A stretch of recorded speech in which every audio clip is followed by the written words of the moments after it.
Well, yeah, folks, welcome to Radio FM 88 Australia. It's welcome to have you back on board. And I've done something different today. I've actually put me on top of the Northern Hemisphere against those down there in the Southern Hemisphere. So my co-host, of course, sits in the UK, none other than Andrena.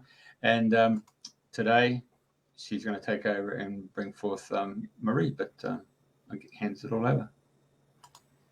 Well, welcome everybody, and today is Thursday, the 12th of May, 2022, because I think it's nice to know the dates when we start, and when you look back, I think, oh, I wonder when that was, so giving you a heads up. So it's my great pleasure to welcome Marie today, who is in Adelaide, who is a psychic artist, and she's, well, you said you've had nearly you've got about 200 people waiting to have a picture done. So I know you're. That was a mistake, actually. I think it's just over 100. Oh, well, anyway, you're very, very busy. So it's my great pleasure to welcome you to Dream in the New Dream. So welcome. Would you like to share your story of how it all started? Were you born into an arty family? Was it a natural talent? How did you come on this pathway? First of all, thank you guys for having me on the show. I really appreciate it. But yes, look, oh my goodness, I never dreamt I'd be doing what I'm doing today. If you told me I was going to be a spirit artist when I was 25, I'd be thinking, yeah, right. But I thought I might just start off with, because I think, look, most people today have an understanding of what mediums are, but I thought I might just briefly, for those not familiar, just explain a little bit, just a small explanation that mediumship, it's really a form of communication between physical human beings and discarnate spirits, so all those that are crossed over. And the information is relayed between two levels of reality that requires cooperation on both sides. So this provides evidence of the hereafter, right? So a branch of that skill is spirit art, which is what I'm doing today. So like a spirit artist then really is just a medium who's influenced to draw or paint art by the spirit world. Becoming receptive to the spirit world isn't really a matter of developing, psychic power, or abilities, but more like a spiritual aspiration. What it does, it brings comfort and peace of mind and closure for the bereaved. So I've really been doing this since probably about 1993, and I'm mostly self-taught, other than spending about 18 months learning how to mix oil paints and colours and everything. I haven't had any formal art school training, but I've always wanted to help others in some way. As a child, I used to love drawing eyes all over a page, and then eventually it would evolve to like little faces, and then it kind of, even when I was little, I had a couple of experiences there, but because you tend to fear what you don't understand or don't know anything about. So there was one time where I think I must have been about 6 or 7, and I was sleeping, and I looked in the doorway and the light came on or something, and something walked towards me because I could hear the floorboards creaking, and it came right up to me and it touched my cheek, and it was so freezing cold, it scared the heck out of me. So I went under the sheets. So, and then in the morning I told my mum, and my mother's from Romania, so, the old country where Dracula comes from, and Dad was from Hungary. And I said to her, look, this and this is what happened, and it touched me. I got so scared. And she's just standing there going, oh, gee, I wonder who passed away. I'm thinking, what? So I just thought she wasn't, perturbed at all. So, and then I used to, as a child, I used to watch Cats and Dogs, and I used to think, well, how come they can see and sense and feel things that we can't? What happened to us? So that's when I used to then start questioning, and then I went on my journey of, reading all sorts of books on spiritual unfoldment and all that sort of since my teens, and studied numerology as well, and even got into the Rosicrucian teachings. And then in the early 90s or late 80s, early 90s, I got into White Eagle's teachings. I don't know whether you've heard of that. Have you heard of White Eagle? Yeah, Gracie. Yeah. I actually stepped in there. Sorry? I actually went and stepped in there. Really? Yeah, Gracie Cook over at Graceland's, yeah. Oh. Well, there you go. There's a lot of background noise, Jeff, when you're talking. I can hear this. Not quite sure if anybody else can hear it, but I can hear. Yeah, I am hearing. Okay. Anyway, please carry on, Marie. That's all right, darling. I'll just move that bit. But yeah, so I was right into White Eagle's teachings, and I was living in North Queensland for a while. I think, I was in my 20s, I think, then about my mid-20s. And I did live in Fiji for a little bit. But look, I wasn't doing any, and I was just really open to spiritual growth and awareness and all that sort of stuff. And I was then living in a town called Mirrawinny, which is between Innisfail and Cairns. And I was then married, but my then husband was so not into spiritual things, absolutely not, a total disbeliever, muggle type of thing. And he was getting into farming. So we all, I was into farming and everything. And then my whole life turned around in about 1992. I just finished reading a little bit of White Eagle's teachings, but I used to have to hide to read my books and everything, because he would absolutely go off his nutter, at me if I was reading anything on. So while he was working outside, I'd sit there, read my book, put it down, and then I'd meditate. And I just kept asking, look, if I'm worthy of being used in service to spirit, here I am, and, give me a sign, give me a sign. I used to always ask, give me a sign. Anyway, so then about March of 1992, that was when my husband yelled for me to come out and have a look at what's happening outside. And so I stood at the top of the steps. He's rushing up to get his binoculars, and just where I was meditating, there's this pure white eagle circling. And I'm thinking, oh my God, I just knew from inside, this is my sign, But at first I just said to him, oh, look, it's just probably a cockatoo, it's just a common thing. Anyway, so I was just gobsmacked, but it's an internal thing, you just know. And then it went up and up and up, and it disappeared into a tiny weeny speck. He said, geez, eagles go high, but not that high. And I said, well, this one did. Anyway, so it was that year where everything changed, and I moved away from the farm. I mean, there's a few funny things that happened, but otherwise this show will go on for hours. Gosh, so I moved away finally, yay, freedom, and I went up into the hills of Kuranda, and that's where my spirit drawings really started. So about beginning of 93, but because after I saw that white eagle, I was sweeping the floors in our home, and I could see from the corner of my eye something or someone wearing like fawn-coloured robes. And I turned around to look, and of course it disappears. And then it was like an inner voice from in my heart sort of telling me that it will be a time for you to go this year, because the karmic connection between you is complete. But when you go, you are not to leave with any bitterness, nor contempt, nor avarice for this person. They are certainly not my words. So it was just, I had to prepare and everything. And and then the voice said, you are to take whatever art gear you have. Well, I didn't have. I just had like maybe some couple of dried up tubes of paint, some pencils and a pad or whatever. Anyway, and take this and this. So eventually I left kind of with nothing other than those few things, and went up into the mountains. When I was sitting in this room, I was in this home that someone was renting, and they were so kind to put me up there. And I met some incredible spiritual people, including Peter Irby, who published a lot of spiritual books. So I was in heaven there.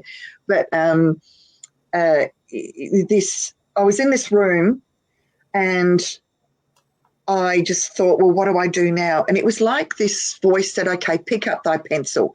So I drew.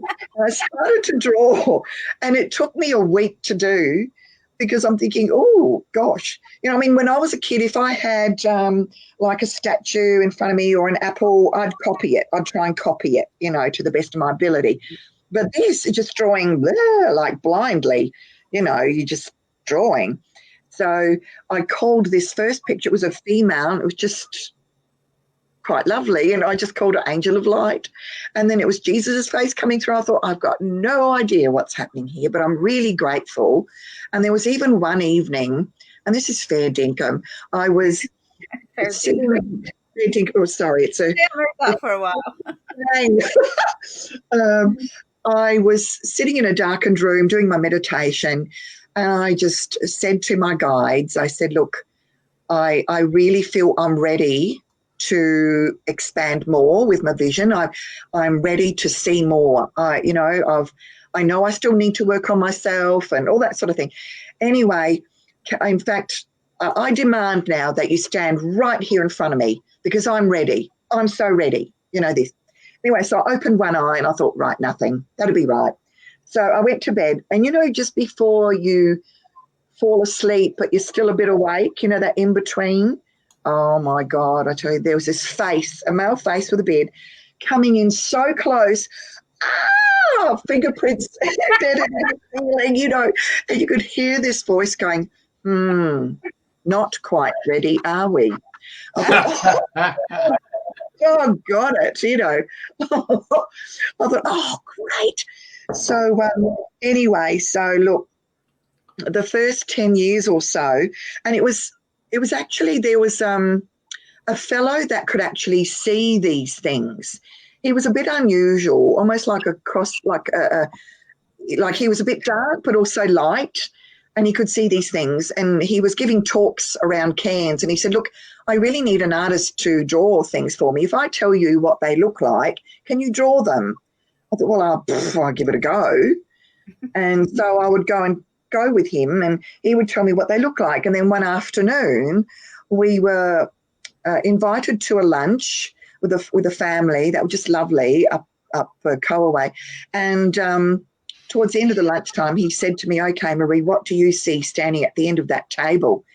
I'm there, well, there's just a little girl sitting there. No. What do you see standing next to the little girl? I'm there, I don't see anything. You know, you're the one that said, no, heck no, I don't see nothing. He said, no. Try not to think. I'm there, well, how are you supposed to do that? You know, I'm having this argument. Anyway, he said, no, just let your thinking go. Just look over there. Don't even try to think. Just look, just gaze on there. Oh, my God. By then I thought, oh, boy. You know, so I flipped over there. And just a split second, I could see an outline of another little girl with plaits. But I thought, oh, no. He said, no, what'd you get? I said, well, I think it's another little girl. He says, exactly, it's another little girl with plaits. So that's how it kind of started, you know, little bit by little bit. But I really don't see them as a solid thing at all. Sometimes I might get lucky and see like a hologram, you know, behind like a veil of someone, or symbols and things like this, or even pictures, you know, and sometimes their memories get projected like in bubbles and stuff. It's quite amazing. So it might not make sense to me, but I've learned over the years to just tell the person what I'm getting there, you know. And so, yeah, that's how it sort of all kind of came about. And then, so for the first 10 years or so, I was kind of predominantly just drawing spirit guides, you know. And then eventually past loved ones would start to filter through, you know. So as the years progressed, so did these portraits. And so, you know, and of course these sort of portraits provide like evidence that our loved ones survive after physical death. So when I tune in, you know, it's like it's more like a feel-see, if I can describe that. It's hard to describe, but it's more like, from your feeling rather than seeing. Yeah. You've got to balance this.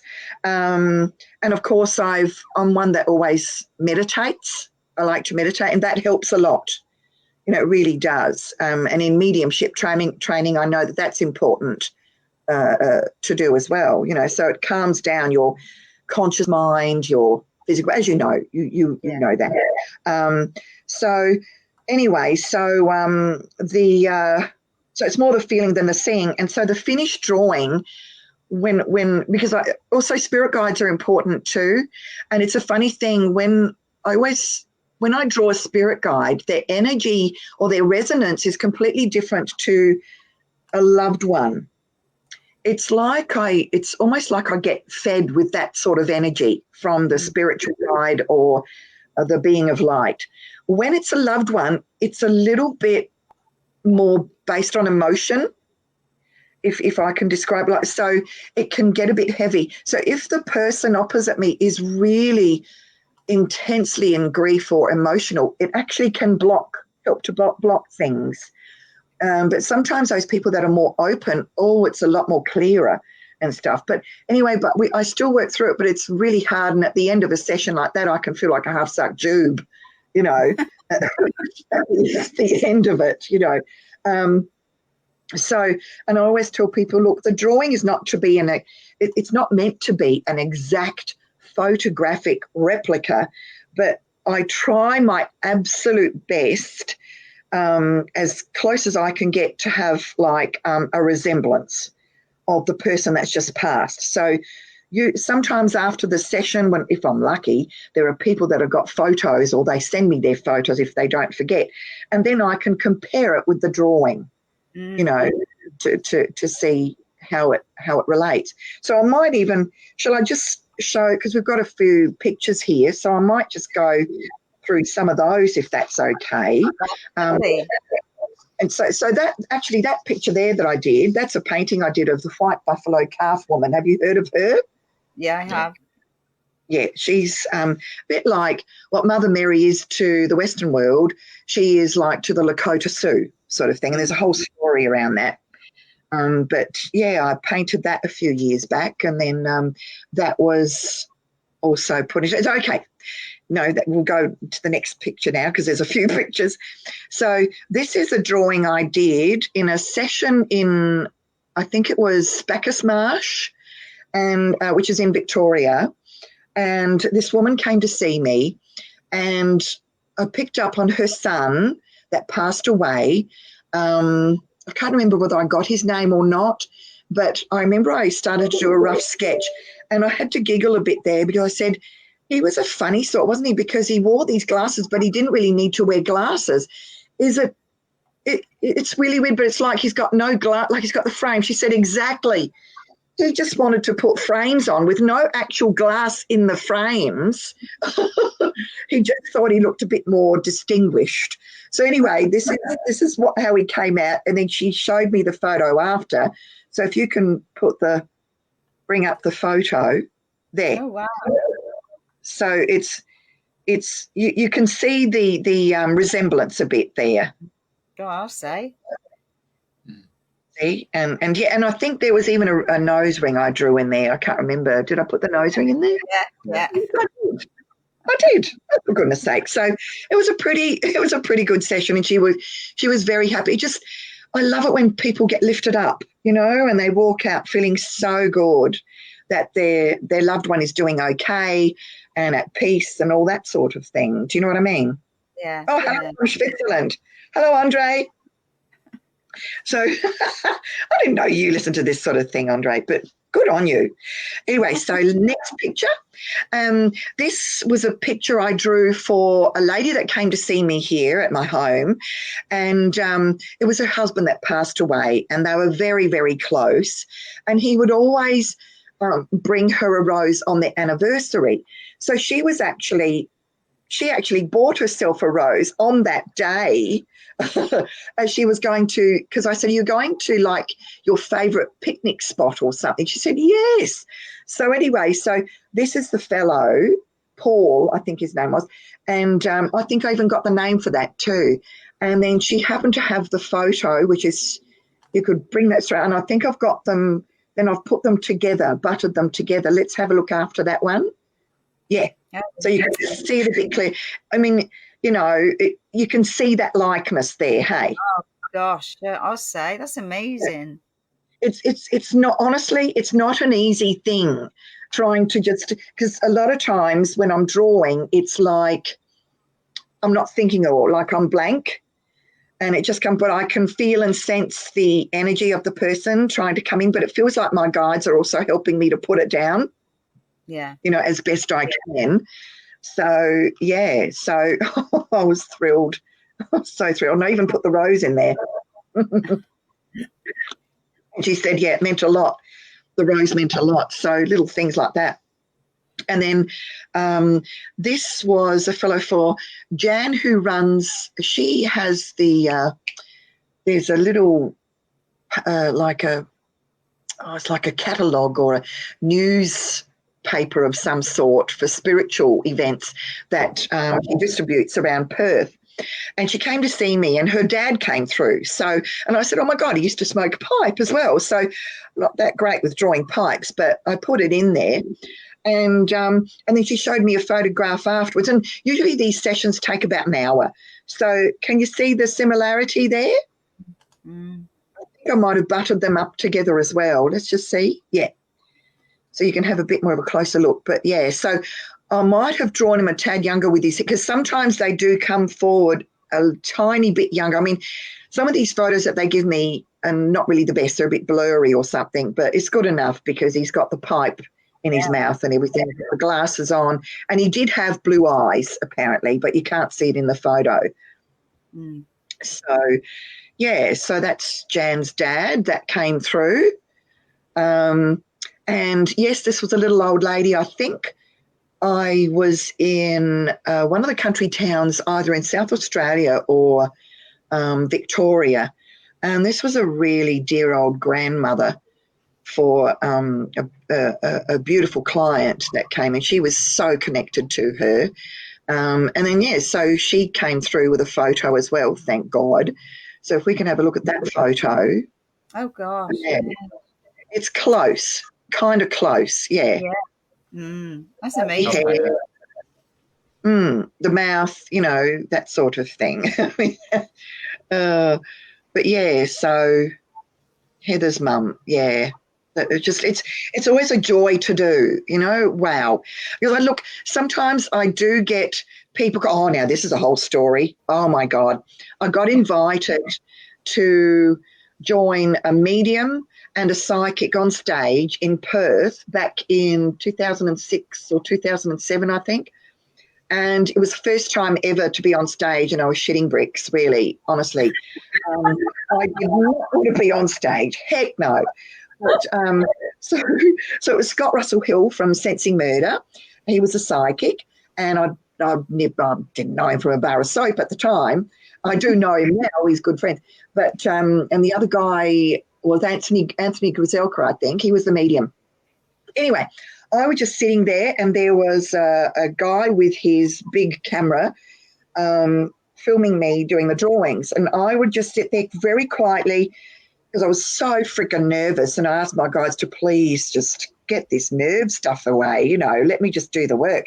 Anyway, so I was just drawing them one after the other, and all of a sudden I actually felt I started to draw this male, and I got Heath Ledger. I'm thinking, no. All of a sudden I just sat up. I think a few people probably noticed me sitting up because I was thinking, no, that can't be possible. No, can't be. It must be an artist's imagination or something happening here. No. Go away. Go. But I said this to myself, right? So next minute I got another fresh piece of paper, another person came. Anyway, the medium came on stage, and he started, and then he stopped and he says, oh, wait a minute, we've got a very special guest from the spirit world coming in through here, and it's Heath Ledger. And I'm going, oh, my God, I fobbed him off. Oh, my God, for real. I actually fobbed off the guy. Oh, God, Lordy. Anyway, so at the end of the show, I went up to Anthony. I said, oh, look, I just about drew it. And I thought I was just imagining it, so I didn't. He said, oh, Marie, had you drawn it? We could have. I know.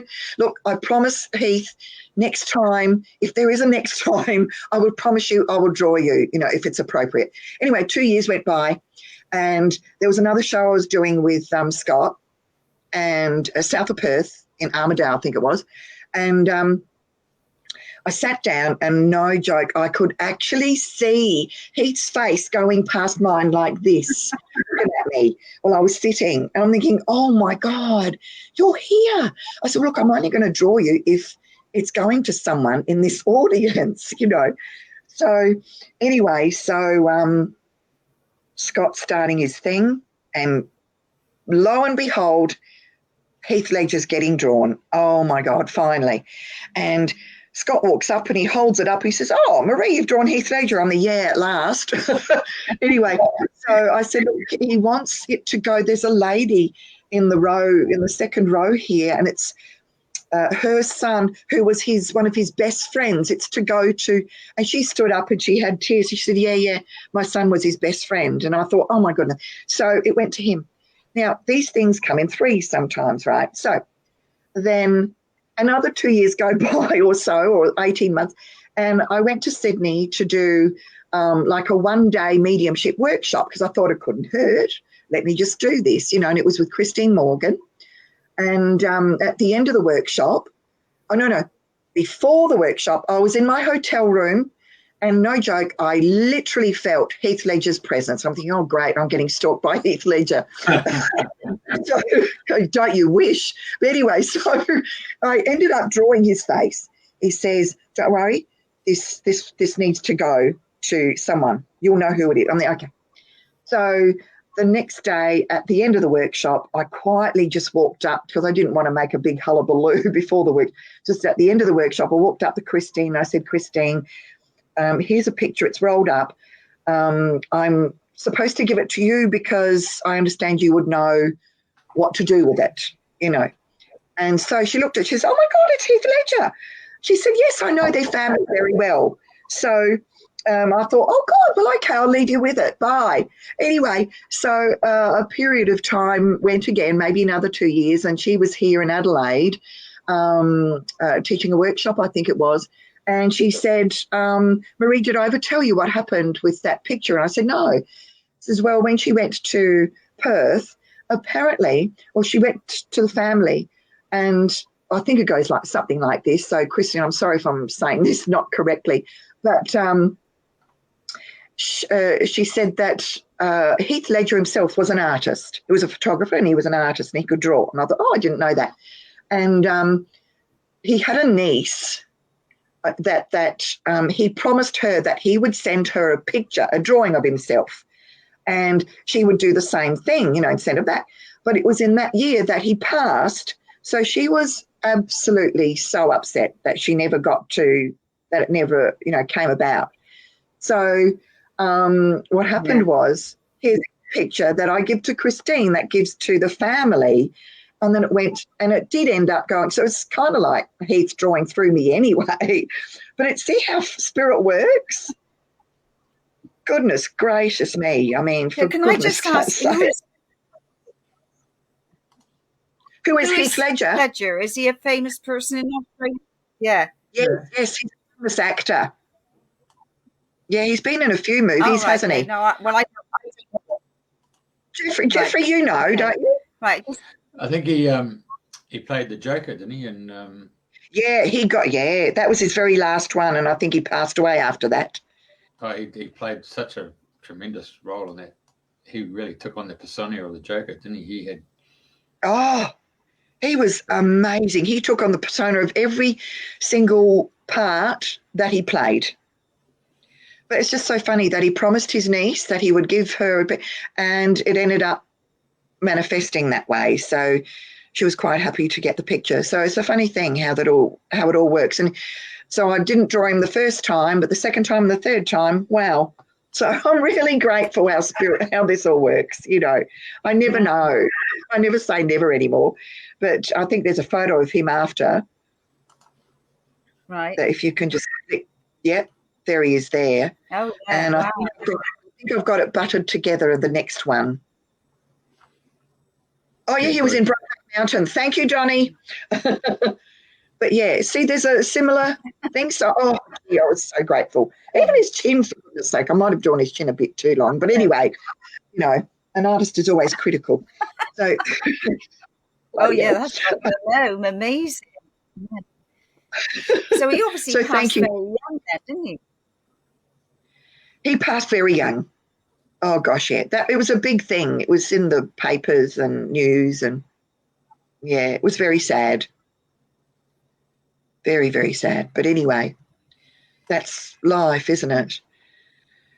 Yeah, but he's doing very well on the other side. And so Percy came through for a lovely, this was, I think, someone's grandfather that came through. I think it was in Perth. So this is a drawing that I did within that hour for someone. And I think I even got his name. It's not often that I get the names because they're not the easiest thing, But Percy came through, and you don't often get Percys, hey.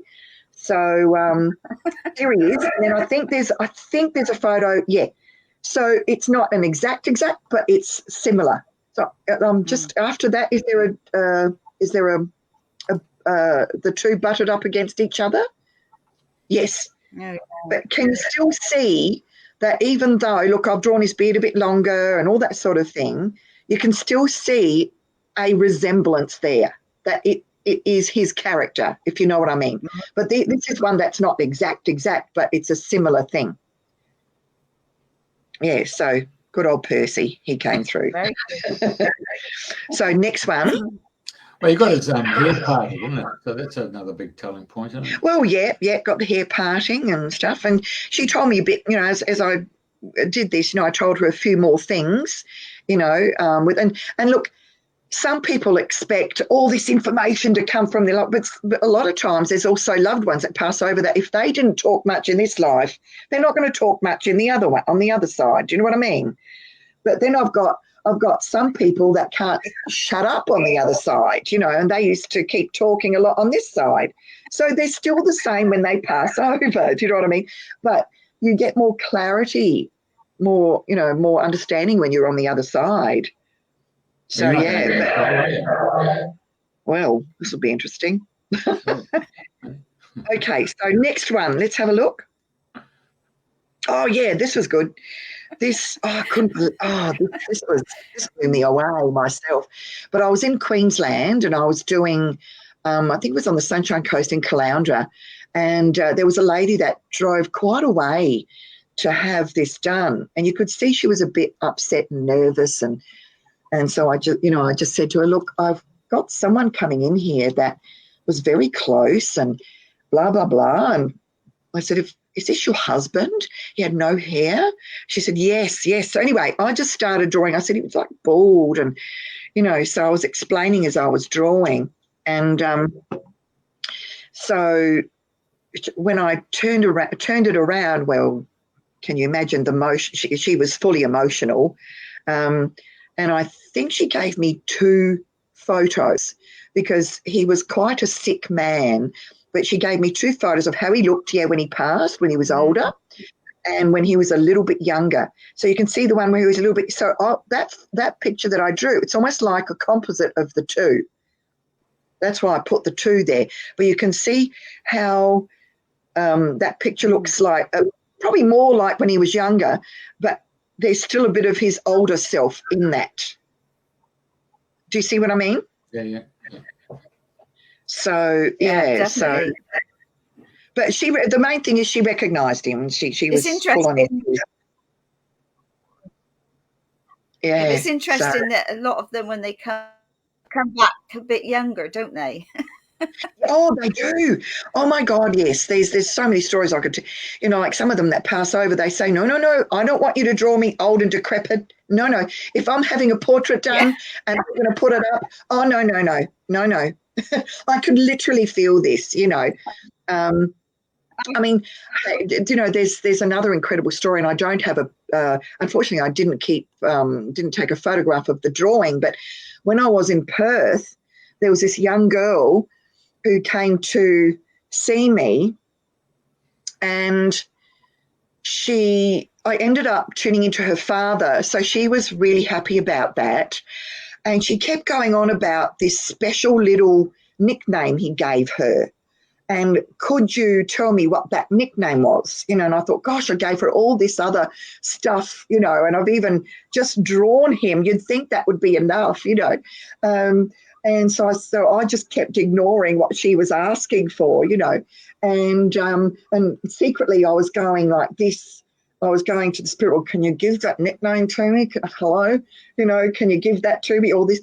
But anyways, it turned out she was very happy with the finished drawing. And then all of a sudden, because it was the end of the session, I'm looking up behind her and getting that hologram effect thing happening again. Her father is standing there in the spirit world. Next moment, I'm seeing her mother come in and animatedly talking to her husband on the other side. And I'm explaining this to the girl. I'm thinking, oh, my God, your mother stepped in and blah, blah, blah. I'm going on. And then I look at her, and the poor girl's looking at me really blankly. And she said, yeah, but Marie, my mum's not dead. And I'm thinking, my mum's not dead yet. I'm thinking, oh, holy let's just go back to that little name, because I thought, oh, my God, why is this happening? I was thinking this in my head. Why am I seeing? So anyway, I tried to just go back to the little name. Well, would you believe it? I'm going, that little nickname, did it start with a B? And she said, yes. I said, okay. I feel like I want to say baby, but it's not baby. It's like a little name, and it's like BB or something, but it's not baby, it's BB. She said it was Biddy. And I thought, wow, that's pretty close enough. So anyway, gave her a big hug. She went off. I went off to get a coffee, came back into the shop, and the woman in the shop came up, and she said, oh, Marie, you won't believe what just happened. That woman that left with the picture of her dad, she went and rang her sister and her mum that live in Queensland to tell them about the portrait and how father came through and all that. And when she rang, her sister picked up the phone and said, well, Mum just passed about an hour ago. So do you see how these things... Absolutely. There's me feeling bad that I'm going on about her mother talking animatedly. So she must have... See, love never dies. It's like a magnet. So as soon as she passed, wham, she was right there by her husband. Yeah. So... Yeah. I'm talking like, and this poor girl's so confused, and then it made almost me feel, uh-oh, what did I do? You know, this sort of thing. But from that moment, I've just got to trust. I've got to trust this, you know. And so, yeah, go figure. What are the odds of an hour ago? She was right there in that studio, sitting opposite me, right at that moment when the mother passed. What are the odds of that happening? Do you know what I mean? Oh, my God. I mean, you couldn't have asked for more. Amazing. Wow. I'm so grateful. It's so humbling, and I'm so grateful, honestly. So, and here's another example. I was in a country town, I think it might have been Narracourt or something, and I think I even got the name of this woman, and I drew her. And it was her friend that came to see me, and she was, it might have been Southern Queensland, but anyway, but that's beside the point. I ended up drawing this lady, and I felt she was, I think, a hairdresser or something like that. And so she came through, and luckily she had a photo of her friend on her phone. So I took a snap of that, and as you can see, there's a very close resemblance there. It's pretty close, eh? But yeah. Yeah, gosh, I say. I think probably my very first drawings back in probably 1993, 94, oh, my God, they were probably really bad. you just evolve over time. Hey, you just evolve. You never stop learning, and I'm thinking, oh, come on, I can do better than this. Now this was when I was doing a show with Scott, and this was a grandmother figure that came through. And usually when I'm drawing them on stage, I draw a bit quicker, and it's just the one colour, bang, and there you go. So I held that up, and yeah, there was a person in the audience that said, yes, that's my nan, that's my gran, and everything. So, and she happened to and she sent me a photo of her, and it just it just blew me away still, that, there is this resemblance there. And love never dies. We'll have our loved ones visiting us practically all the time, whenever it suits them, probably, just to see how their kin are doing. What are they doing? Yeah. Probably putting their hands up in horror. Yes. And another example, I think this was also in a show in Queensland. I was working together with a medium, because I usually have to work with someone on stage, because when I actually start drawing, I go very quiet.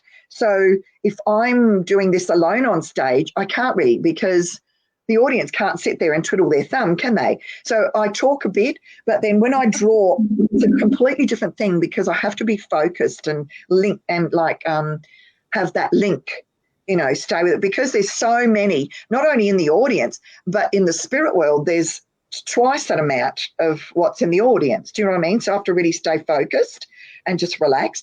So the medium then can pick up on loved ones and give messages to the audience while I'm drawing. So this was, again, for an audience member.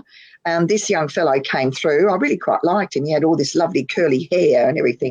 So, and she only had a really, not a very good photo, but you can still see that kind of resemblance there. Aaron. I'm not sure if I got the name. I don't think I did, but yeah, of this young fellow. So another one. So, yeah, next picture. Oh, yeah, there's a whole story to this one too. Mother Teresa comes through for a client. Oh, my God. In Hall's Gap in the Grampians, of all things. There's this girl. She's passed away too now, so hi. But she came to see me for a spirit guide portrait. And I'm sitting there. And she herself was beautiful, dark-skinned, and like from India, but almost like she had a bit of Aboriginal Indian blood in her. She was just a gorgeous woman. Anyway, I'm sitting there and I said, this is really unusual. I'm getting very strong impressions of like Mother Teresa from India, and like she's really close in here with you. And she just laughed. She said, yeah, that'd be right. She says, yeah, our family knew her very well. She'd always visit us, and she'd often say, so-and-so, you should become a nun, come into my da-da-da. I'm thinking, oh my God, well, she, Mother Teresa is actually looking after you. So that's who came through. For goodness sake, what are the odds? Wow. Amazing. Oh, wow. It was an incredible energy. And the girl was very, very excited. She was quite happy about it. And it proved to her. But, I mean, of all the places, and there she is again here on the right-hand side, Mother Teresa. And that was her. And this is the other lady who was a nun, was this client's aunt. So, yeah, who was within the monastery or what do you call them when it's nuns? It's a different name, isn't it? But yes, and they're meeting President Reagan there. So yeah, you can just see it. Call it a nunnery. Nunnery, well, yeah. So yeah, so there's all sorts of experiences and stories and things that happen, and then of course there's again in Narracourt. The drawing that I did here of a client's great grandmother, the client who worked in Narracourt, I think this was one of my early drawings too from a few years back, but I felt as though she was quite important, and that she was from that pioneering era, you know, and wanting to come in through. So for her, it was for a particular reason. I think maybe they were looking at the family tree at the time or something like that. Anyway, I ended up drawing her, and she sent me a photo. But you can see there's a bit of, without the hat, of course, there's a bit of a resemblance there. They never really used to smile back then in the Victorian era, did they? They always looked a bit. Yeah. So and again, another Victorian era. So my friend Kay, that I used to stay with in Halls Gap, this was her great grandmother, you know, from the pioneering era. And she came through, and then she showed me a photo of her great grandmother, without the hat, of course, that I drew, and you can still see the likeness. So, you know, they still hang around. You know, it's quite extraordinary. And sometimes a client might want a particular person to come in through, and it might be someone else that comes in through. And so when I show the picture, they go, no, I don't know. I said, oh, no. But later down the track, they find out who it is, and it makes sense to them. So, and apparently you've heard of coral poles, yeah, in England? Who? You've never heard of coral poles? Oh, Andrena. Oh, my God. Coral Polge was a great psychic artist, a great spirit artist. She could do this sort of stuff over there. Same with Frank Lear. He was just amazing. He could do them in a few seconds, you know, all these portraits. But Coral Polge, if you want to look her up, and if you want to also watch, I'm going off tangent here, but if you want to watch the Skull Experiment, I don't know whether you guys have heard of it, but SCOLE, if you go on YouTube and you put the Skull Experiment in, it goes for about an hour, and it's the best ever, one of the best ever afterlife docos done. So, yeah, you'll have to watch that as well. So is that the one in France? Is that the one in Paris? Sorry? Is that the one in Paris where the husband's got his two daughters? You mean for the documentary, The Skull Experiment? No, because the Skull Experiment starts in England. But there is something connected to Paris as well, to France and to then America. So I don't know whether you've seen it, but I recommend you watching it. Okay. Yeah, it's really good. Okay. And then of course I get like, you know, people wanting their angels drawn or their spiritual guides and things like that. So some of the what I do sometimes is do a quick sketch, and then I draw it up properly for people that, you know, like live interstate or overseas, or if they want a more detailed picture. It takes me a little bit more time, but this is how it comes out. So this woman had actually the angel Shamuel with her. So that's what I drew. They just, I mean, these ethereal beings, oh my God, to try and get them down as something solid, it's not easy. And then there was a person that wanted their higher self drawn. I said, oh, your higher self is basically light, a lot of light. So, but I gave it a go, and that's what came through. She was really happy. You know, it's basically her, but like a higher version of her, you know. So I never say never. I've even drawn a past life thing of there was this gentleman in Sydney. I think I've drawn two of his past life. One was in the First World War, where he was this German commander and everything, and he actually had a photo. I don't even think I put it up on here, damn it. But he had a photo of what that guy looked like, because apparently he had a hypnosis session. He was always into like First World War stuff, you know, and the drawing I did was exactly like the little photo. So, but that was him in a past life, and then I did another drawing of him as I think he was a Zulu or something. But anyway, now some people say, you know, when you draw spirit, and this was done a long time ago. This is one of my early drawings.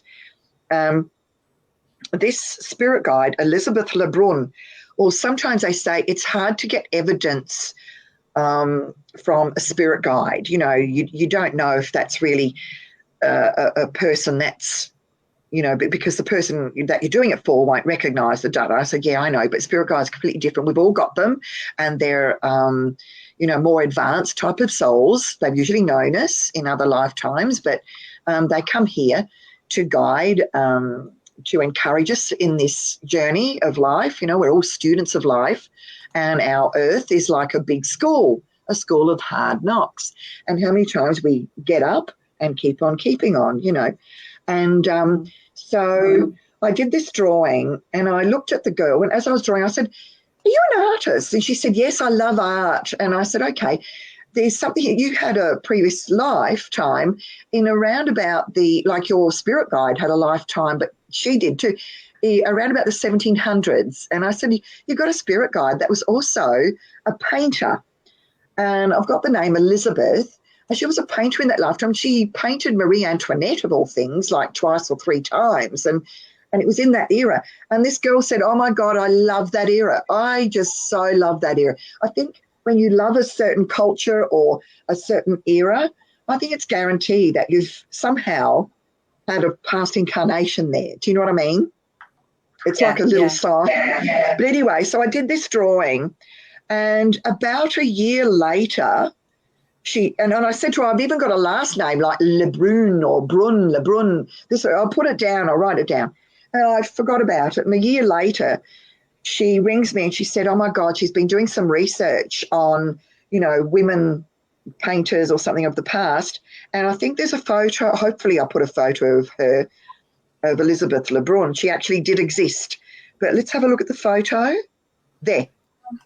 Wow. And then I think I've got them have I got them buttered up together after that one? Yes. But can you see from the rough drawing that I did, she actually friggin' did exist, Elizabeth Vigée Lebrun, and she painted Marie Antoinette 3 times. Well, I honestly didn't think that there were female artists in that time, but I did it, and I gave the information, and it was true. So, yeah, and it was in 1700s, I can see there, 1791 or something. But, yeah, she really did exist, and she was extraordinary painter. Extraordinary. So yeah, this girl was just she was so over the moon. I said, a cap, you know, that sort of funny looking hat thing. Oh my God. So yeah.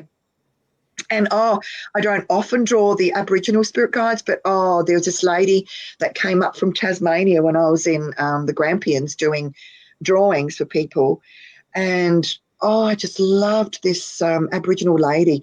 It was like the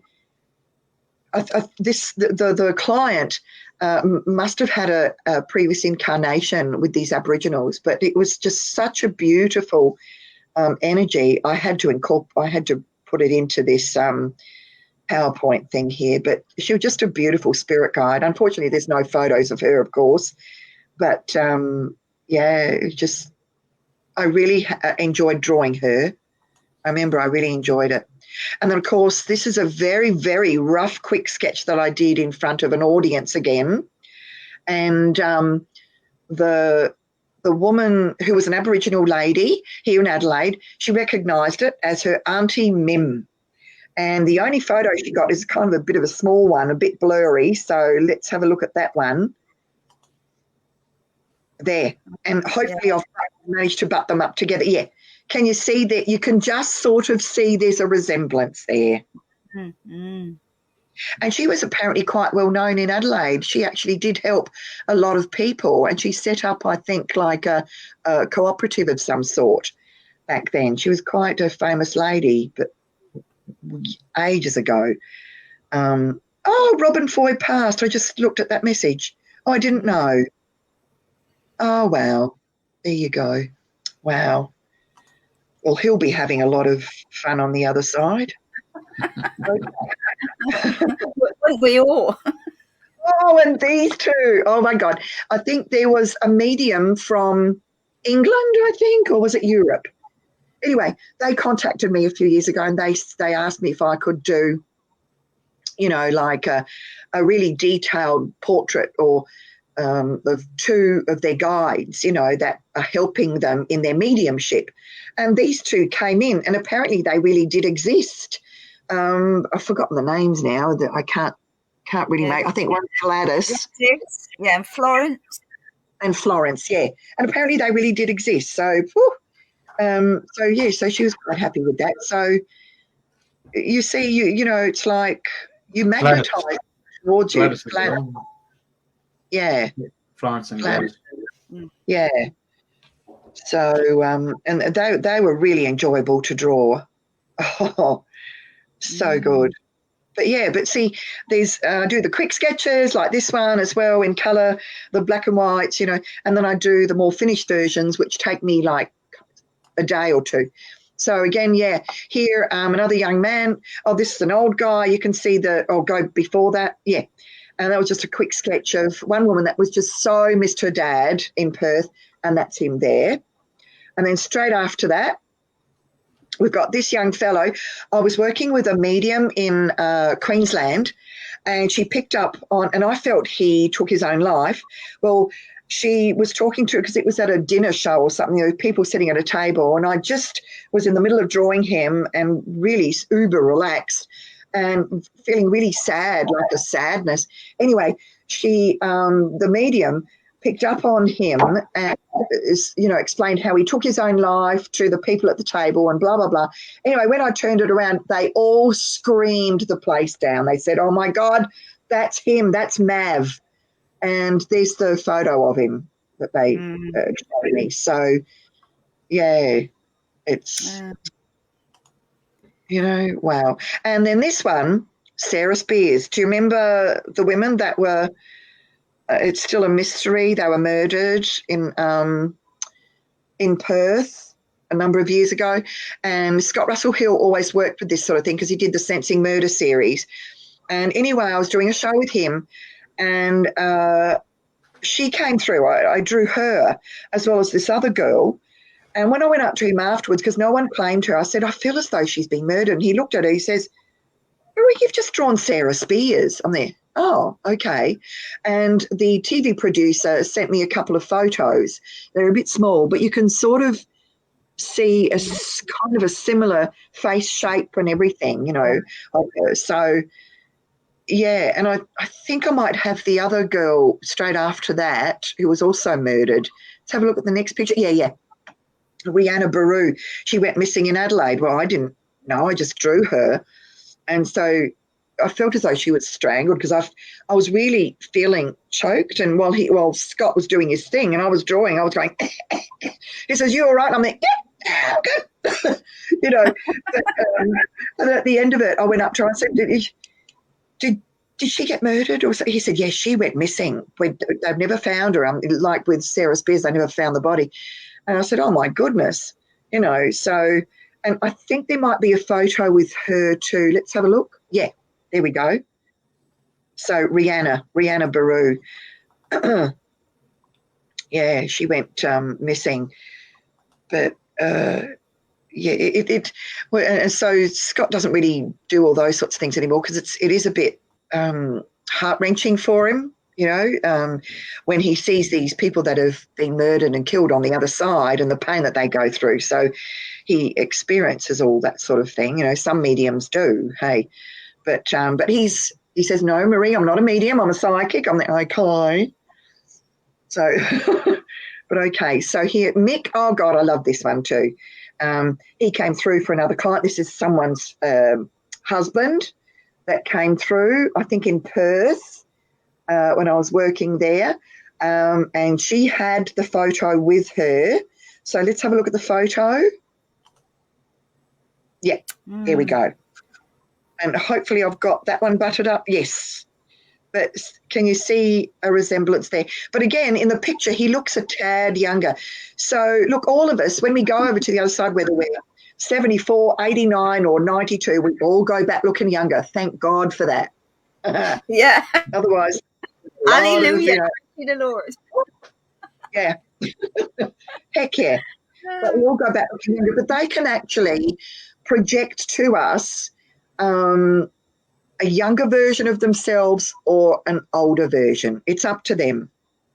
You know, it's really up to them. A lot of times they do not want to look old, sickly and decrepit. No. No. And that makes sense. Oh, gosh, yeah. So, yeah. And then, oh, my God, Nelson Mandela came in for this couple. I had no idea who they were.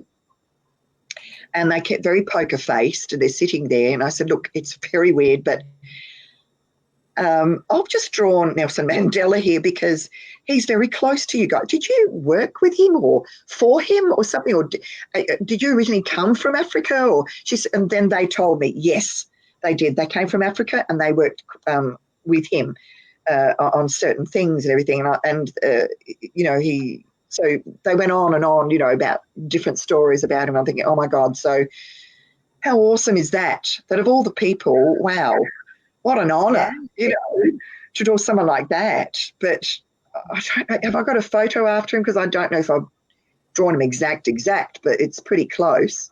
Yeah. It's kind of close. You know, it's not the easiest trying to, you know, but yeah, it's pretty close, I think. And I even got the tie on. Look at that. Woo-hoo. Yeah. But yeah, so I do all these drawings without any, you know, photo in front of me or anything like this. I just draw and hope for the best, you know. And then other pictures just after that. Oh, okay, spirit guides.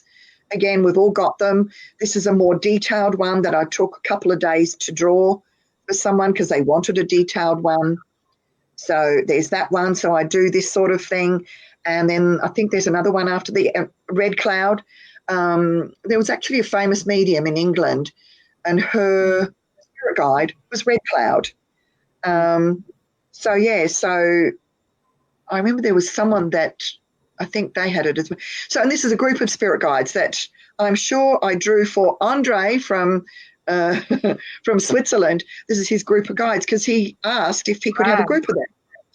And so, oh God, there's all these questions coming in. So I never really drew a bunch of spirit guides together. So that was really my first attempt. So I'm trying to do the more a sepia finish kind of thing. And I quite like that look. So I've drawn a few since then because they seem to be popular, but they take me about a good week to do. You know, of course, they're a little more expensive. Do you do them on an A4 paper, you know, every time you do a picture? Is it always on A4? Usually the main ones are drawn on A3, a good, decent size. Right. A4 is much too small. But these ones with the group, they're bigger. They're more like an A2 or some Estelle Roberts. Yeah, she had a red cloud. Thank you, Carol. But these ones, they're kind of almost a metre wide, you know, by, say, 600 millimetre or 60 centimetres roughly, the big ones like this. So costs vary. They just vary. So it's best to just contact me via email or Facebook Messenger, you know, and then I could, because everyone's different. Everyone's different. So costs can vary from like 300 to like 850 or something. I don't know, you know, it just depends on what people want, you know. So it's just sorry. I can hear awful background noises, but I don't know if anybody else can hear them. So just say I said to you, would you do me a drawing? Would you just sit quiet and link in with me and want whatever guide comes through to you, rather than me saying, well, I'd like another spirit guide, or I'd love my mum, or it's whoever's waiting. And you must have a queue of people with families all wanting to come through. Just have a backlog. Yeah. I used to joke about it. You know, I used to say, oh, my God, I feel like I've got like a whole queue of people lined up here, you know, going way back. And while I was on stage in Perth one time, with Scott and the other fella, Anthony, there was, I think there were people taking photos for the paper. Anyway, on one photo, and damn it, I didn't get a copy of that, you could actually see orbs behind me. Oh, my God. I'm thinking, oh, you kidding me? I was only kidding when I said that there's a lineup, but there were these orbs. Oh God, I just think it's funny. But yeah, like I had Ernie Dingo come and visit me one time, and Andrena, Ernie Dingo, he's quite a famous fellow here. He used to be regularly on TV shows and things like that, and ended up drawing his granddad. And I even painted his portrait for the Archibald one time. Oh my goodness. But yeah, there's all sorts of. Have you done any animals? Amazing. Have you had any animal kind? Oh my God, you're talking about that. And then getting back to when I tune into people. Animals? Yes. And I don't usually, because I'm really bad at drawing animals. Oh my God. But I will put something up soon, because there was a fellow from Austria, bless him, his best mate, a little dog, passed. And he came online, and I said to him, a little dog, was it like a little brown and white, black and white type of, and I did a very, very rough sketch, floppy ears or something. And he said, yes, like this. So I spent a few days trying to get this dog right. Oh my God. Finally I did it, and he was over the moon. I drew his dog, but it was his best mate. It meant a lot to him. And honestly, when you pass over, people really grieve, hey, because animals are unconditional love, hey. And look, sometimes when I tune into someone, I never know what's going to come forward. I start off usually with their birth date, because I've done numerology for like 45 years, but somehow the birth date, I know every medium and psychic does things a bit differently, but I never had anyone teaching me, so I just learnt as I went along, and probably my guides helped a lot. And so I just link in somehow through the birth date, and either a photo of you, or if you're sitting opposite me, or if you're online, then whatever else comes through, I'll relay that as well. And then I pick up things around you. They might not make sense to me, but they might to the person. On the odd occasion, there'd be names come through, or places, or visions, or memories, things like that, So, yeah, so I never know. Spirit guides come through, sometimes even past lives come through, but also loved ones and things like that, So it's a real mixture. It can be a real mixture, because group of guides, sometimes, most of us, I think, have around about 2 or 3 guides. And then there are those that have got the more responsibilities you take on, or the more things that you're interested in or doing, you have more guidances, and they're a bit like teachers in a way. It's a bit like, when you go to school and you've got a maths teacher, a geography, English teacher, biology, all this sort of stuff. It's a bit like that. They specialise in different areas. And some guides might only stay for 2 years and then head off, and you might get one that stays for a very long time. So it's everyone's different. Oh, amazing. What a wonderful gift to be able to give, bring back loved ones to people. That's lovely, really is. Oh, I love it. And I pinch myself just about every day. I always say how grateful I am to be able to do something like this, because I never dreamt I'd be doing this. I'm just really grateful to be helping people to help themselves in some way, however small, but yeah, I love it. Yeah. So guys, if you want to get in touch with me through Facebook Messenger, or my email address, which is mkvisionart@gmail.com. I've got to update my website yet. So I've got to, because I haven't even got the group portraits on there and the pricing. So I've got to do all that yet. So just bear with me, have patience, because I've also got a waiting list. So I can put you on my waiting list, even though, it's quite a few months long wait, but I will get to you. Yeah, well, what I can see is worth waiting for people, like, what you do is inspiration. So, yeah, fabulous. Right, anything else you'd like to share because we're coming to sort of rounding it all up. So anything else you'd like to share before we go? Oh, God, I've got heaps of stories. Oh, my God. Go on, let's have another one. Oh, can I give you, oh, my God, there was this one time. This is how spirit works again, hey, the marvellous ways it's how spirit works. I was invited to do like a mediumship demonstration with other mediums at a spiritualist church north of Adelaide, at the Elizabeth Spiritualist Church.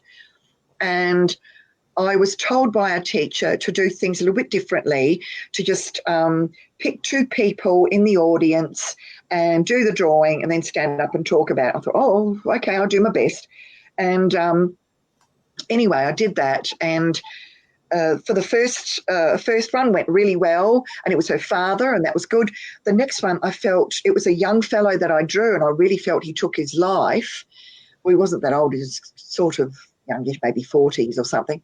And I held it up, and I'm looking at the middle row because I could have sworn there was someone sitting right in the middle of that row, and it had to go to them, but there wasn't anyone there when I stood up, and I thought, oh, this is weird.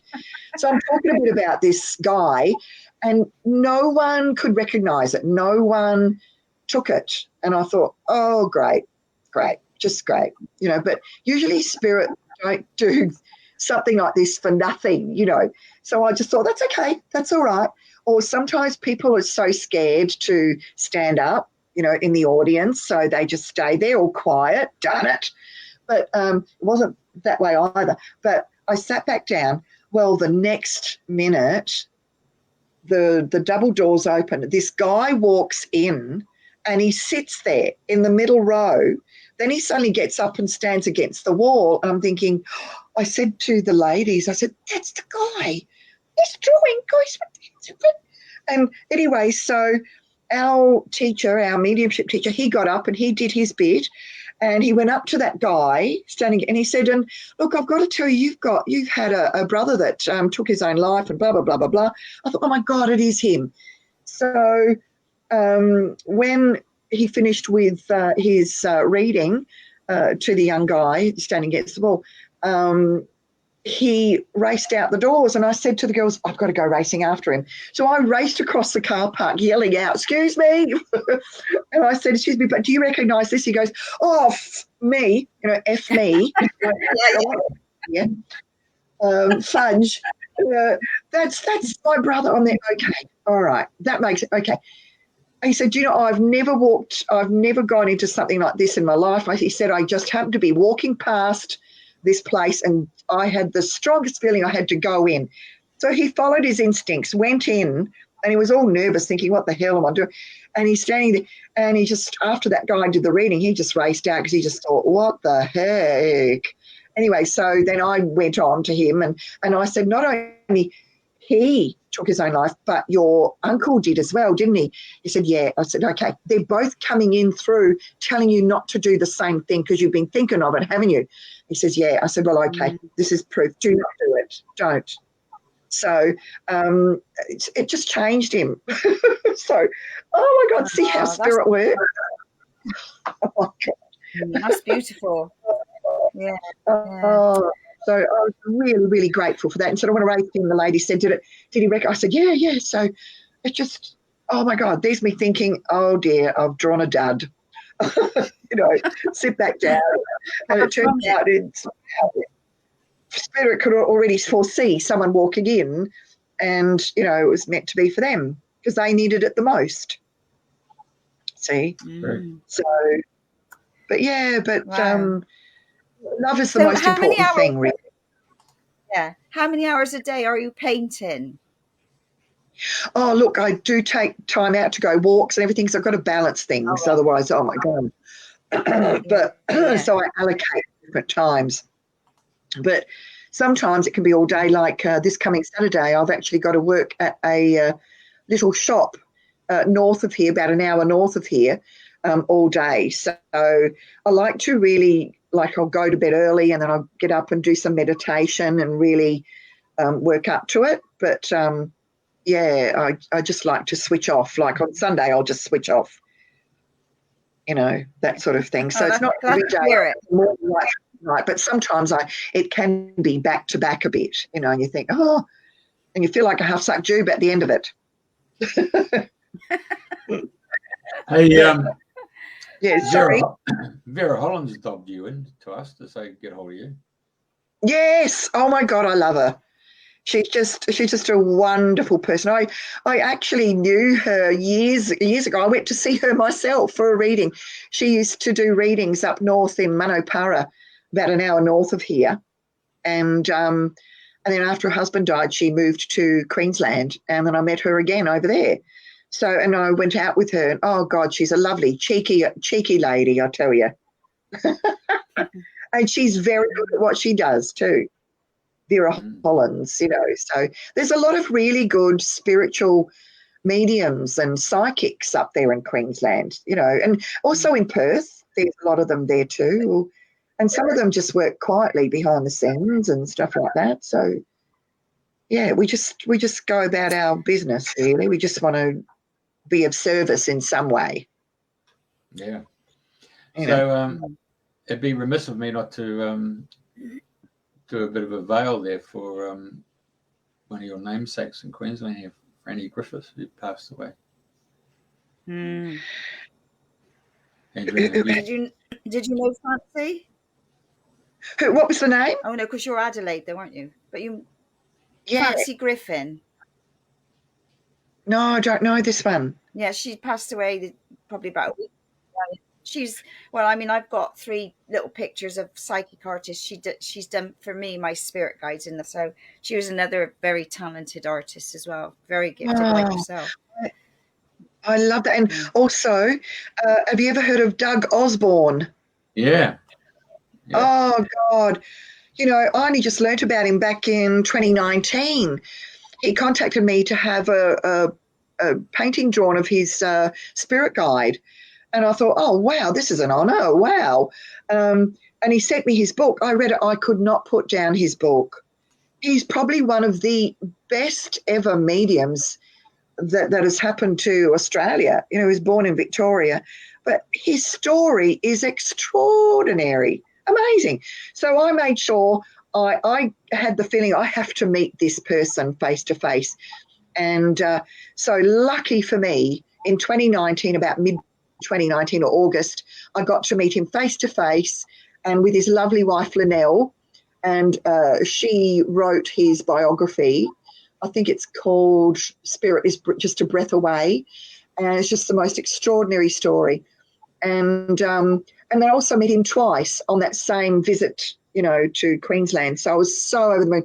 And it was only just, I think, about a couple of months after that, he passed on. Yeah, I went to his funeral. Oh, you did? I bet were there a lot of people? It was restricted. I had it on. They had the camera on there to film it, you know. Oh, gosh. He was just a very, very special person. So humble, hey? And he used to heal people. It was miraculous healings. Amazing. I love the story in his book where he's on stage. This is in Geelong, I think, somewhere. And there's all these people in this hall, and they're all, you know, they're going up to him to get healings done. And there's this one woman walking up, and she's got a hunchback. And the sister of this hunchback woman is sitting in the audience, and she walks up the stage, and he's got, I don't know how many doctors that came through him, but he commenced working on her, and people with their own eyes watched her standing up straight, totally straight. And then her sister yells out from the audience, "Oh my God, I can now see her boobs." I just thought that was gorgeous. You know, so God, there's even humour in that. Oh my God. But yeah, he was just amazing. Just extraordinary. Yeah. Kimberly, no, we're not doing readings tonight, love. It's really the story's about all about Marie, really. and her journey. Yeah. Yeah. Oh gosh, I just and the same goes with Donnie Sutherland. It's the end of the day too, and you're just kind of winding down a little bit, you know. Yeah. But guys, thank you so very, very much for having me on here, and I've been rattling on for a while, haven't I? Gosh. Well, when you kick the bucket, you'll be talking over there too. So I mean, nothing's changed, has it? Yeah. Oh, yeah. Thank you ever so much. Oh no, we've been truly blessed to have you on the show and sharing your beautiful pictures and you're sharing your stories. So yeah, so thank you so much. It's been lovely. You've been an absolute pleasure. Oh, Donna, you haven't really been listening, but they range from around $300 to $800, depending on how many people are in the photo. And it's on a A3 sheet, and you can book through this particular email address. Yeah. Yep. There you go. There. So there's about 100 people in front of you, but if you're prepared to wait, it's all good. So, yeah. And sometimes when I go through my list, there might be some that they've either moved away or something. I can't get in touch with them, or and so I have to put the next person up. Do you know what I mean, on my list? So it just varies. But if you want to find out a bit more, just email me or Facebook Messenger me, or you can just go on my website, marieclement.com.au, and just have a look. But I do have to update my website and stuff because I've got to update the prices, etc., etc. Okay. Some of the pictures. So yeah. Okay, thank you, Andrena. We've got another guest next week. What do we got? We have her name's Sandra, and her passion is fungi. She's a doctor in her field of fungi. So yes, I haven't got her surname, and it is a different one. But yeah, that's going to be very interesting because she loves anything to do with. And I met her years and years ago in Australia. So you're going to have some fun guys to deal with there. Well, you're one of them, Marie. Hello. Yeah, we like variety. Thanks. Oh dear. Oh gosh. And I'm really interested in UFOs and everything too. Extraterrestrial. Oh yeah. Love that. Yeah. I love it. You've probably heard of Mary Rodwell, have you, Jeff? Yeah, we've had her on the show. Yeah, she's a lovely lady. Yeah. She's got a lot of interesting things to talk about too. Wow. Yeah. Interesting lady. There's a lot of interesting stuff around the planet, I tell you. Ain't there just? Well, the show's all about dreaming the new dream. So, it's about bringing people like yourself share your passions and your joys rather than listen to the other mainstream narrative, which pulls you down. We're looking for people who uplift people. Yeah. Yes. Oh my God, there's enough negativity in the world. And I often say to people, look, there's so much negativity in the world. Don't, keep trying to fight it. All you can do really to counteract that negativity is simply acknowledge it, accept that it's there, but then activate and mobilize the constructive and the positive more and more in your life. And that can be as simply as, reading or listening to inspirational material like this radio show, or music that lifts you up, or going for walks in nature, or even watching a funny movie that will give you a bit of a boost, Talking about movies, I stumbled across on Netflix. I don't know if you're a Netflix user, but I found a Korean show with English subtitles. So it's only season 1. It's got about 10 episodes, and it's called Tomorrow. All right. Oh, yeah. Okay, so wait for this. So in Korea, this show is all about the Grim Reapers. So the word Grim Reapers is the Korean concept, but in actually fact, my interpretation is I call them the escort agents, and they come in and they escort you when you pass over. You see, and it's an amazing bloody story because they talk about even with the dog. Oh, sorry, I've just jumped ahead of there. So in the afterlife, there's the Jade Emperor, and she can shapeshift. And so she comes in like she's only about 4'6", and she goes around and she's a lovely little deer. And then she morphs into about 7-foot woman, and with all the refinements as the emperor of the afterlife escort agency. And then she's got these different section heads, and they're all dressed in black like the men in black. And the guy who's head of the away mission team, I thought he was a bit of I thought, you bastard, you are. But by the time I got to season 6, episode 6, I loved the guy. He's bloody brilliant. And but the Jade Emperors decided to set up a new department, and the new department, their job is to go and stop people from committing suicide, because hell and other aspects of heaven is getting filled up with people who've been taking their lives. You see, so we can't have that. We need to keep them here because then they need to breed, so we can keep our afterlife operating. You know, and so it's a really funny story, and it turns out at the very beginning, this young fellow keeps missing out on job interviews, and he's walking along the bridge across the Han River, which is in Seoul, and there's an old fella ready to commit suicide. So he tries to stop this old fella from jumping over, and next second we get the away team who's turned up to save this guy from committing suicide. And in the end, there's a bit of a ruckus there, and both the old guy and the young fella fall into the Han River. So the away team go and take him and collect him for the escort team. And then the young fella turns up in the Jade Emperor's massive room. Is filled with gardens and stuff, and he's smelling it. And he says, "Am I dead?" She said, "No." She said, "You're currently in hospital and you're in a coma, and you're going to be there for 3 years, or you can do 6 months in a coma and you spend that 6 months here working in my away team." And so he's physically in the hospital, but he's spiritually, he's out there, and he's now joined the special team that stops people from, he's got to stop them from committing suicide. And so she gives them a mobile app. This is the afterlife, have their own mobile app that tells you when they've got individuals who go over 50% and go into the red line. So when they get to the 90%, they've got to then teleport to the spot where this person's going to do a minute, and then they talk to them and then find out. And sometimes they've got the key of memories, and they can actually go into the memories to find out what created the stimuli for this person to move into the state of depression and go into that state. And then they go in and unlock the dream, and they replace the memories, and they come back. It's an awesome bloody show called Tomorrow. And I mean, I've given you, a lot of people wouldn't think, a Korean show, you've got English subtitles, but I'm giving you an aspect of saying the Koreans are giving you a really deep spiritual fundamental aspect of land and the living, and of course and the afterlife and how it's all put together. And but the dog, when the app came up from the red line at 97% for the dog, they had to go and rescue the dog and talk to the dog and say, "Why have you come to this point?"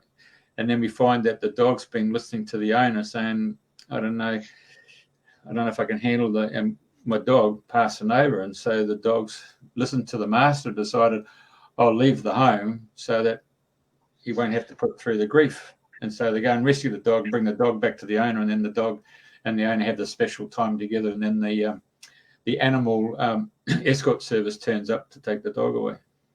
Pretty beautiful. Oh, God, and it's called Tomorrow, and it's on Netflix. Yeah. I'm going to look that up after we finish here. Have a quick look at that. But have you ever heard of Peter Mount Shasta? He wrote the book Adventures of a Western Mystic, true story, his true story. Have you heard of him? No, we're going to write that down now. Oh, gosh, you should interview him on here. He's so good. He's on YouTube as well. But his actual connection and experience with, Saint Germain. You've heard of Saint Germain? Yeah. You know that? Okay. And also the Pleiadians and things like this. Oh, my God. So Peter Mount Shasta, look him up. Adventures of a Western Mystic. Of a Western Mystic. Okay. Yeah, Adventures of a Western Mystic. Okay. Well, thank you for taking the time to feed that, and for those ones who just stayed on and listened to me talk about that particular show. Anyway, it is. I know. Are they still listening? No. Pardon me? Are there still people on here listening? Yeah. Oh, shit, sorry. Hello, everybody. We are winding this up. Andrena's gone. Where's she gone? Oh, there she is. Yeah. Almost. Yeah, you did. Anyway. All right, lovely. Nice to have you. Thank you for listening, and enjoy your next week and whatever you're going to be doing. Yeah.